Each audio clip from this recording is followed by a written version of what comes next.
Bonsoir, bonsoir à toutes les dames. Ce mois est spécial mois de la femme, parce que la femme est précieuse, la femme est délicate, la femme est très importante. Je dis souvent à mes enfants, à mes filles à l'église, que si Dieu n'avait pas créé la femme,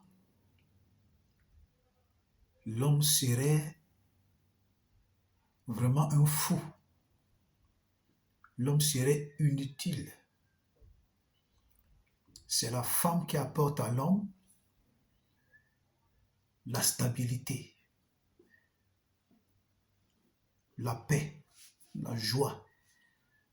Tous les hommes que vous voyez dehors là, qui disent que non, moi je n'ai pas besoin de me marier, c'est qu'ils ont un problème.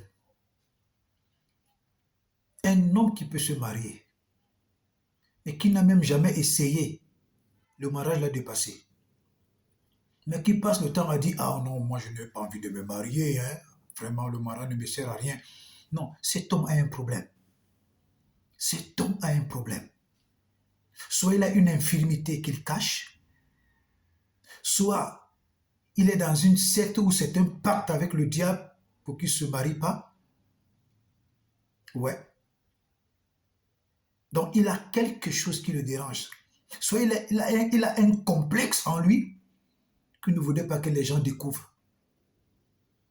Un homme normal a envie d'une femme.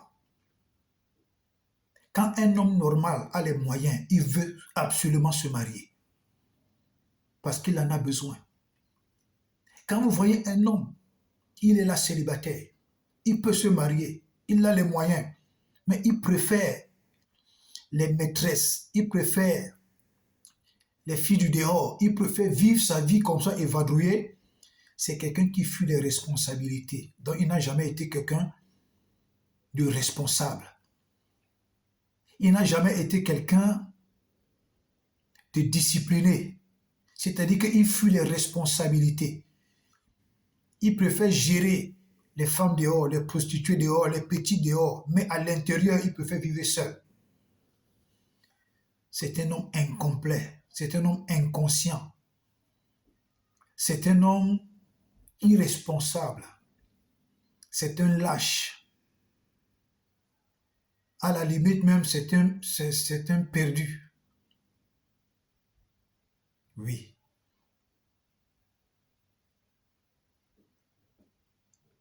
Dieu même dit qu'il n'est pas bon que l'homme soit seul. Il n'est pas bon que l'homme soit seul. Il n'est pas également bon que la femme soit seule. Mais il faut toujours demander le conseil de Dieu avant de choisir femme. Femme, il faut demander le conseil de Dieu avant de choisir homme. La grosse erreur que les femmes commettent souvent, c'est qu'elles s'engagent et quand ça commence à faire des tempêtes, elles se disent que non, ce n'est pas la volonté de Dieu. En ce moment, elles appellent Dieu comme sapeur-pompier. Même quand c'est la volonté de Dieu, ça ne veut pas dire qu'il n'y aura pas de tempêtes, ça ne veut pas dire qu'il n'y aura pas d'épreuves. C'est pourquoi il dit, celui qui persévérera jusqu'à la fin sera sauvé. Oui. C'est pareil pour les hommes, même les hommes chrétiens. Ils s'engagent, ils ne posent pas la question à Dieu. Quand ça commence à chauffer dedans, ils disent non, cette femme, ce n'est pas la volonté de Dieu. Et qui tu vas chercher une autre. Des hommes, on en trouve même des pasteurs qui sont dans le ministère du goûtage. Ils goûtent les femmes partout. Des vieux impudiques qui ne se sont jamais vraiment convertis. Mais ils sont des pasteurs, ils sont des leaders d'église, ils sont des conducteurs d'église, ils sont des chrétiens. Parfois, vous voyez d'autres hommes là, vous les voyez marcher en route, beaux, galants, bien mis, avec un bon français, posé. Tu te dis, oh, j'ai vraiment besoin de cet homme. Vas-y, tu vas trouver que c'est un vrai chiffon, un vrai irresponsable, un vrai con. Vraiment, les femmes rencontrent des choses dehors. Hein? Les femmes rencontrent des choses dehors. Vraiment. C'est pourquoi je donne toujours ce conseil aux femmes. Ne vous fiez pas de l'apparence d'un homme. Ne vous fiez pas de la beauté physique d'un homme. Ne vous fiez pas de l'habillement d'un homme. Ne vous fiez pas du fait que l'homme se parfume bien, il sent bon. Si c'est là votre point de référence pour aimer un homme, vous allez vous briser le cœur vous-même. Vous allez vous briser le cœur. Ah oui. Parfois, vous voyez une femme apparemment laide. Mais quand vous voyez l'homme qu'elle a épousé, l'homme n'a pas épousé parce qu'elle est laide physiquement. C'est les gens qui voient la laideur physique. Mais l'homme sait que lui a épousé un trésor. Elle peut être laide de figure, mais c'est un réservoir de sagesse, un réservoir de conseils, une bâtisseuse de rois. Alléluia. Ce n'est pas la beauté physique qui bâtit un mariage. Ce n'est pas la beauté corporelle qui bâtit un mariage. Ce sont les idées. C'est la sagesse. C'est les conseils. Les idées, des projets, des budgets. On fait tout pour les accomplir. Vous voyez, il y a d'autres femmes, comme j'ai suivi un de mes frères camerounais, Moustique le charismatique, qui parlait des femmes qui sont toujours à la recherche des orgasmes. Il disait, continuez à chercher les orgasmes. Vous n'investissez pas. Vous n'économisez pas. Vous n'avez rien du tout. Vous cherchez les orgasmes. Vous vieillissez en cherchant les orgasmes. Continuez. Ça ne construit pas de maison. Ça n'achète pas de terrain. Ça n'économise rien. Au contraire, ça rend bête. Ça rend folle. C'est pourquoi vous allez voir aujourd'hui des femmes, certaines femmes, des grosses femmes, bien mises, qui sortaient qui sortaient dans des belles et grosses voitures. Mais quand vous allez voir leur comportement, vraiment, ce sont des gamines. Des gamines. À cause de quoi? De la recherche de l'orgasme. À cause de quoi? Elles se font sauter par n'importe qui, le premier venu. Des femmes bien mises, des femmes belles, des femmes bien parfumées qui sortent. C'est-à-dire, quand tu vois la voiture dans laquelle elle sort, tu la respectes. Tu vois la maison dans laquelle elle sort, tu dis ouais. Tu vois le français qu'elle parle, tu dis ouais. Tu vois le parfum qu'elle parle, tu dis mais. Quand tu la regardes dans le miroir, tu vois qu'elle ne vaut même pas la peine. Même une fille de 12 ans qui est bien éduquée la dépasse. Les femmes, ne vous laissez pas dompter par des choses qui ne vous rapportent rien. Je vous dis la vérité. Apprécier un homme, aller vers un homme, accepter un homme parce qu'il s'habille bien, parce qu'il est beau de figure, parce qu'il sort d'une voiture, parce qu'il a les clés du Mercedes, parce qu'il a un français. Et c'est être la femme la plus bête, la plus con, la plus irresponsable. Aujourd'hui, même les serpents sortent des voitures. Les serpents sortent des voitures. Tu vas voir un homme là, tu ne sais pas que c'est lui qui va acheter ton cercueil. Il va précipiter ta mort, il va acheter ton cercueil et il va aller comme ça au fur et à mesure, il fait cela à des femmes. Il y a des femmes qui hypothèquent, qui donnent leur titre foncier à un homme parce que l'homme doit bien faire l'amour. Il y a des femmes qui prennent la maison que peut-être leur défunt mari lui a laissé, les biens que son défunt mari lui a laissé, elle donne tout cela à un connard parce qu'elle a bien passé la nuit avec lui. Mais tu es la femme la plus con, tu es la femme la plus bête, tu es la femme la plus irresponsable, tu es inutile. Tu es inutile.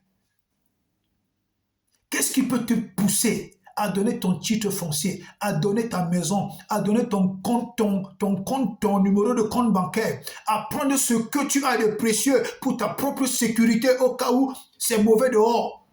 Tu prends tout ça, tu donnes à un homme parce que tu as bien passé la nuit, parce que tu as atteint l'orgasme, parce que... Mais tu es la femme la plus inutile. Tu es inutile. Quelle qu'en soit ta beauté, c'est une folie. Tu n'es pas belle, mais tu es malade. Tu n'es pas belle, mais tu es malade. Et vous allez constater, la majorité des temps, ce sont les belles femmes de figure qui sont les femmes les plus bêtes.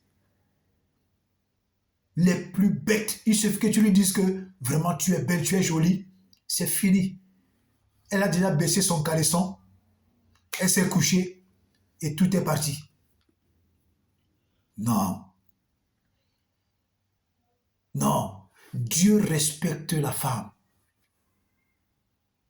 Dieu a donné de la valeur à la femme.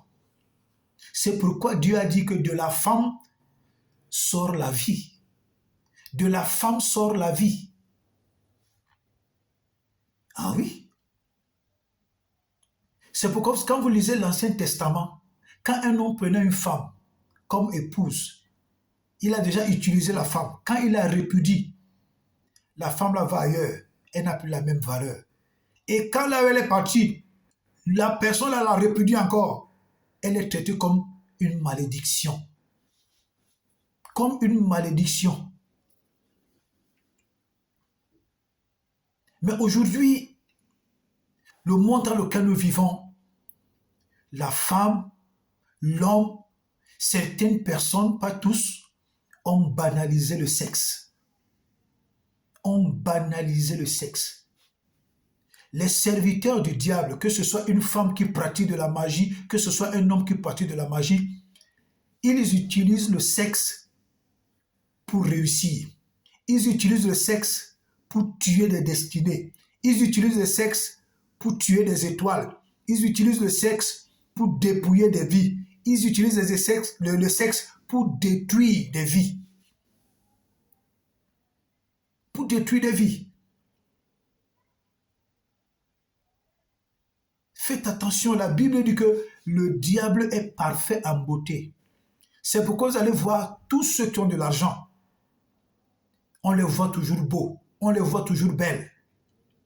Pourquoi? Parce que ça a une attirance. Ça a une attirance.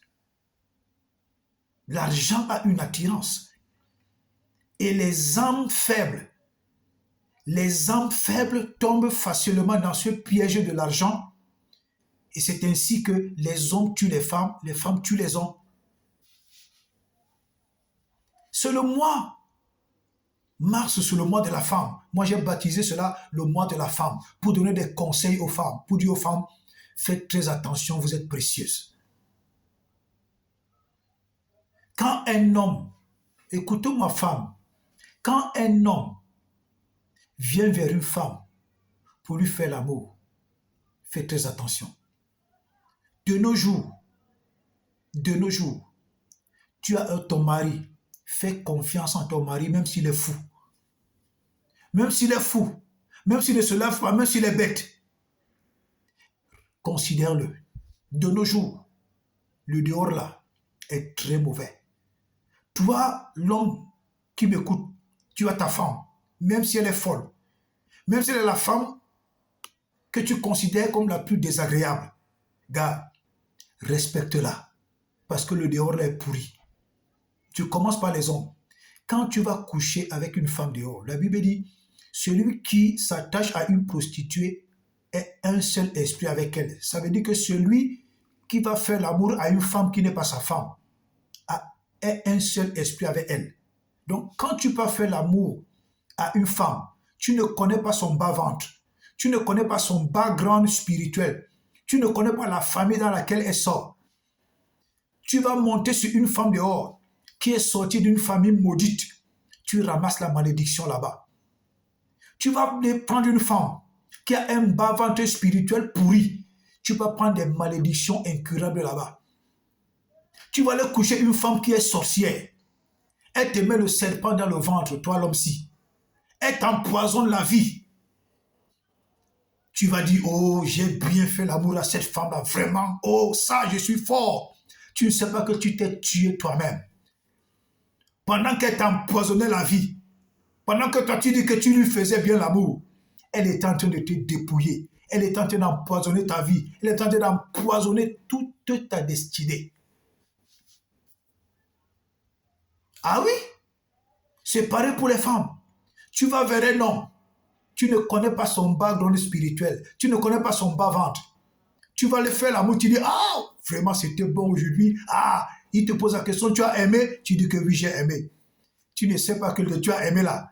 Tu as aimé le serpent qu'il a mis dans ton ventre. Tu as aimé les asticots spirituels qu'il a mis dans ta vie. Tu as aimé le python qu'il a mis dans ton ventre. Tu as aimé toutes les saletés qu'il a déposées en toi.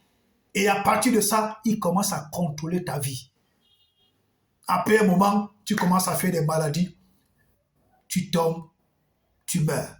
Parfois, tu vis même, mais rien ne marche dans ta vie à cause d'un rapport sexuel. Oui. Vous jouez avec cette affaire qu'on appelle rapport sexuel. Vous n'imaginez pas le degré des conséquences qui se retrouvent dans cette affaire. Je vous parle en tant que pasteur. Je sais ce que je suis en train de vous dire. Des femmes qui se retrouvent avec des serpents dans le ventre, avec une vie totalement, spirituellement pourrie. Mais tu la vois, elle brille. Tu la vois, c'est-à-dire elle a un éclat extraordinaire. Tu dis que la femme, c'est jolie. Mais spirituellement, elle est pourrie. Spirituellement, c'est une poubelle. Spirituellement, c'est un WC. Spirituellement, tu la vois, tu ne peux pas la prendre. Pourquoi? Parce qu'elle a eu le malheur de rencontrer un homme sur son chemin qui a pourri sa vie. Ne blaguez pas avec cette histoire de rapport sexuel, mesdames. Ne blaguez pas avec cette affaire de rapport sexuel, messieurs. Contentez-vous de votre femme. Femme, contente-toi de ton mari. Contentez-vous de cela. Alléluia. Contentez-vous de cela. La Bible dit que femme, donne au mari ce que tu lui dois. Homme, donne à la femme ce que tu lui dois. Débrouillez-vous là-bas. Débrouillez-vous. Ça donne, ça ne donne pas. Débrouillez-vous là-bas. Mieux, vous restez en santé en vous débrouillant avec ça que de sortir, aller ramasser le diable. Je vous dis la vérité. Vous ne pouvez pas imaginer, comme je disais dans le direct d'avant-hier, ce que la cruauté est capable de faire. La cruauté ne connaît pas la pitié. La cruauté ne connaît pas le sentiment. La cruauté n'est pas sensible. La cruauté est cruelle. Et tu ne peux pas imaginer de quel côté la cruauté va sortir. Parfois, elle vient même de ton plus proche, de celui que tu ne pouvais pas imaginer. C'est pourquoi vous allez voir. Moi, je ne veux. Ça dit, pour que vous voyez comment je donne des éloges à quelqu'un. Ou parce qu'il a été président, ou il a été une autorité, ou il a été un grand footballeur, ou il a été une chose quelconque.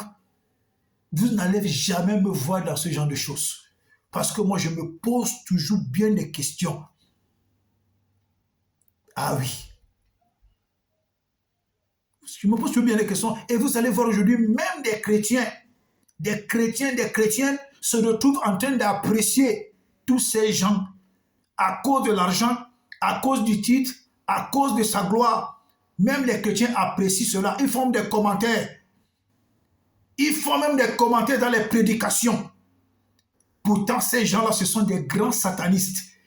Ces gens-là, ce sont des tueurs de vie. Ces gens-là, ce sont des voleurs de destinée. Ces gens-là, ce sont des destructeurs. Je vous dis la vérité. Des armées à destruction massive des vies.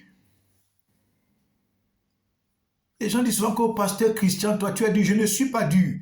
C'est que je réfléchis. Je ne suis pas dur. C'est que je me pose des bonnes questions. Je ne suis pas dur. C'est que je ne fais pas semblant. Je ne fais pas semblant. Que tu sois un ami que j'apprécie, que tu sois un ami, pardon, ou que tu sois quelqu'un qui m'approche, dès que j'ai une information claire que tu es un tueur, que tu es un sataniste qui détruit des vies, je ne vais jamais t'apprécier. Au contraire, je vais passer toute ma vie à te maudire. Soit pour que tu te répandes et tu vives, soit pour que tu meurs, on t'enterre. Oui. Et aujourd'hui, vous allez voir des pasteurs inconscients. C'est-à-dire, il y a des pasteurs il y a des hommes, des âmes qui sont venus se confier chez certains pasteurs. Que telle personne m'a fait ceci, tel footballeur m'a fait ceci, tel ministre m'a fait ceci, tel délégué m'a fait ceci, telle autorité m'a fait ceci. Et ce sont les mêmes pasteurs qui font encore la publicité de ces personnes. Alors que des âmes sont venus se confier à eux. Ils ont compris la dangerosité de ces hommes. Mais ce sont les mêmes pasteurs qui font des éloges de ces satanistes. Et ainsi donc, les âmes sont perdues. Les âmes sont déstabilisées pour dire que, mais attends, ce pasteur, mais pour comment? Il y a des pasteurs complexés. C'est pourquoi je vous dis, la pauvreté peut pousser quelqu'un à faire des choses terribles. La pauvreté peut pousser quelqu'un à apprécier même Satan. La pauvreté peut pousser quelqu'un à embrasser même Satan. Je parle dans le sens où certaines personnes se laissent dominer. Ils tombent totalement dans le complexe de la pauvreté. Ils embrassent n'importe quoi. Alléluia. Non, soyons sérieux. Toi, femme, Dieu t'a fait également à son image. Quand tu lis Genèse 1, à partir du verset 26 au verset 28, surtout le verset 28, il a fait l'homme à son image, il a également fait la femme à son image, il a fait les deux, l'homme et la femme à son image. Madame, toi qui m'écoutes, tu es à l'image de Dieu. Tu es à l'image de Dieu. Ne laisse pas que n'importe qui vienne te rabaisser. Ne deviens pas une poubelle sur laquelle n'importe qui vienne déposer ses saletés.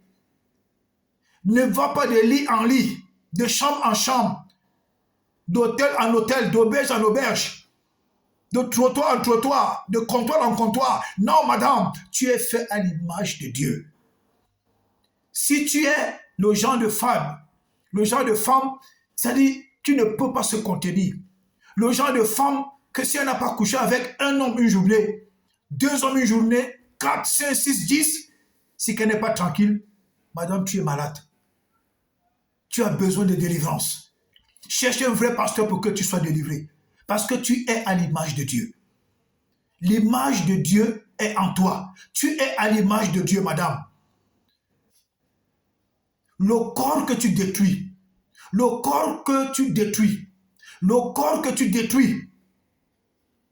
il va arriver un moment où il va t'entraîner une fois au cimetière. Tu es fait à l'image de Dieu, madame. Ne te sous-estime pas. Ne te sous-estime pas. Comme Satan a trompé la femme dans le jardin, jusqu'aujourd'hui, il continue de tromper la femme. Il ne trompe plus seulement la femme. Il trompait la femme, il trompait l'homme.